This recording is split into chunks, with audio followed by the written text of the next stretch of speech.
আমাদের রাজনৈতিক অঙ্গনকে পরিচ্ছন্ন করার ব্যাপারে রাজনৈতিক অঙ্গনে রাজনৈতিক দলগুলোর মধ্যে গণতন্ত্রায়ন, রাজনৈতিক দলগুলোর স্বচ্ছতা, জবাবদিহিতা এবং রাজনৈতিক দলের নেতাকর্মীদের মতামতের ভিত্তিতে মনোনয়ন, এইসব অনেকগুলো বিষয় আমরা গুরুত্বপূর্ণ সুপারিশ করেছি। তো এগুলো বাস্তবায়িত হওয়া দরকার। জুলাই আগস্ট গণ অভ্যুত্থানের প্রেক্ষাপটে সরকার 11টি সংস্কার কমিশন গঠন করেছে। এই সংস্কার কমিশনগুলো তাদের সুপারিশ প্রণয়ন করেছে এবং সরকারের কাছে পেশ করেছে। 6টা এর মধ্যে পেশ করেছে এবং তার ভিত্তিতে একটা ঐক্যমত্য কমিশন গঠন হয়েছে এবং ঐক্যমত্য কমিশন শতাধিক সুপারিশ রাজনৈতিক দলের কাছে পাঠিয়েছে। তার মানে একটা সংস্কারের একটা প্রক্রিয়া চলছে। এই প্রক্রিয়ায় যারা সংস্কারগুলো বাস্তবায়ন করবে তারা একটু অপেক্ষা করলে পারত যে এর ফলাফল কী হয়।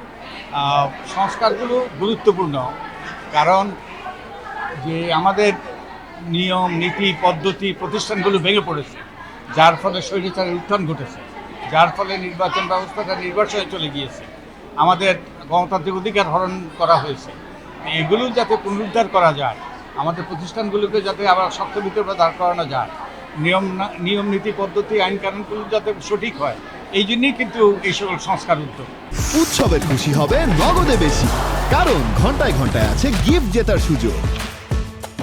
তো আমি আশা করব নির্বাচন কমিশন এগুলোর প্রতি নজর দেবে এবং সরকারের সাথে আলাপ করবে। আর সরকারকে কিন্তু এইসব উদ্যোগ নিতে হবে, বিভিন্ন প্রতিষ্ঠানের সাথে আলাপ করার মাধ্যমে এবং বিভিন্ন মন্ত্রণালয়, বিভিন্ন যে সরকারি প্রতিষ্ঠানগুলো আছে তারাই এগুলো বাস্তবায়ন করবে এবং একই সাথে নির্বাচন কমিশন অনেকগুলো বাস্তবায়ন করবে। তো এটা কাম্য ছিল না, আমি মনে করি যে নির্বাচন কমিশন সরকারের সাথে আলাপ আলোচনা করার প্রয়োজন ছিল এবং একই সাথে যে আমরা যে সকল প্রস্তাবগুলো দিয়েছি সেগুলো আমলে নেওয়া, গুরুত্ব নেওয়া দরকার ছিল তাদের জন্য। আমি আশা করব নির্বাচন কমিশন সরকারের সাথে আলাপ আলোচনা করবে যাতে যেই প্রস্তাবগুলো দেওয়া হয়েছে সেগুলো বাস্তবায়নের জন্য যাতে গুরুত্বের সাথে বিবেচনা নেবে।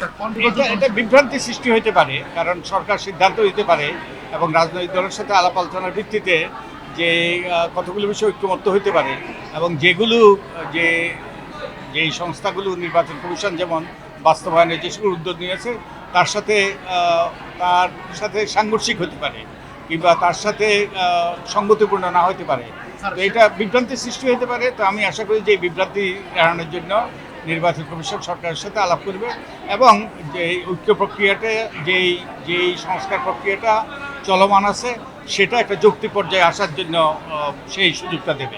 শেষে একটা বিষয় জানতে চাই, রাজনৈতিক দল নিবন্ধনের ক্ষেত্রে আপনারা সংস্কার কমিশন কিছু প্রস্তাবনা দিয়েছেন, এটা অনেকটা শিথিল করা হয়েছে, অনেক কিছু সহজ করা হয়েছে। ইলেকশন কমিশন আগের আইনেই বিধিতেই নিবন্ধন দেওয়ার জন্য গণবিজ্ঞপ্তি জারি করেছে, এই বিষয়টা কীভাবে দেখছেন?